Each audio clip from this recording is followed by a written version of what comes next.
High everyone welcome to my blog. आज चाहिँ मैले मेरो साथीको बर्थडे अनि मेरो छोराको बर्थडे कसरी बनाएँ भनेर बनाउँदैछु है यो ब्लगमा।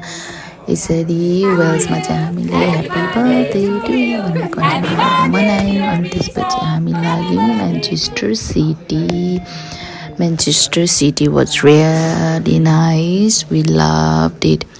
अनि त्यहाँ चाहिँ हामी सबैभन्दा पहिला चाहिँ स्टेडियम गयौँ किनकि विशाल एकदम धेरै म्यान्चेस्टर युनाइटेडको फ्यान थियो। त्यही भएर हामी त्यहाँ गयौँ, यसो हल्का फोटोसोटो खिच्यौँ मैले। अनि अफकोर्स विशालले पनि, किनकि अफकोर्स विशालले त झन् धेरै भिडियो फोटोहरू गर्नुभयो।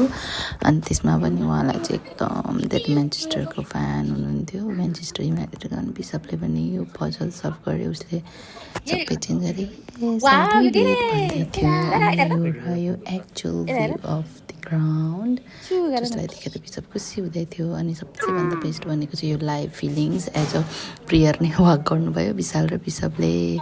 त्यसपछि हामीले विशपको बर्थडे मनाइदियौँ। अनि विशप थाकेको थियो, त्यही भएर ऊ त स्लिप हानिदिइहाल्यो।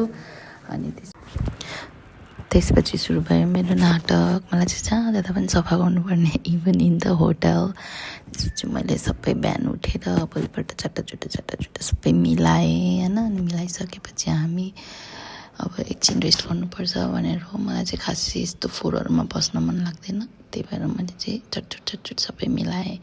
त्यसपछि हामी गयौँ विशपलाई लिएर खेल्ने ठाउँमा। Nice bubble tyre. अनि विशालको पापाले पनि कति धेरै इन्जोय गर्नुभयो, मैले पनि गरेँ इन्जोय। अनि त्यसपछि हामी चाहिँ यो लाइट हाउसमा पनि गयौँ, जसमा चाहिँ लाइट कति धेरै थियो। अनि इट वाज सो नाइस।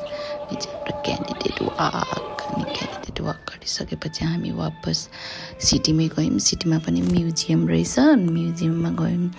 त्योभन्दा अगाडि चाहिँ हामी यहाँनिर एउटा नेसनल हेरिटेज रहेछ, यो चाहिँ एकदम राम्रो थियो, जहाँ विशालले वाक गर्नुभयो। वाक गरिसकेपछि एकचोटि सट्ट यसको भ्यू लियौँ हामीले। View was really nice and appreciable. अनि त्यसपछि हामी म्युजियम छिर्यौँ, जहाँ चाहिँ हामीले हात्तीको बोन हेऱ्यौँ। अनि it was like so nice के अमेजिङ। अनि त्यसपछि हामीले एक गर्दै धेरै चिजहरू हेऱ्यौँ, तर मैले सबैको भिडियो चाहिँ लिइनँ। अनि त्यसपछि यो चाहिँ मलाई अलिकति नोन भएर रिक्साको पनि लिएँ। अनि विशालले चाहिँ यो हाइब्रिड टाइगर ल्याइदिएको थियो, या लायन टाइगर र लायनको मिक्स गरेर बनाएको फर्स्ट हाइब्रिड थियो यो भनेको।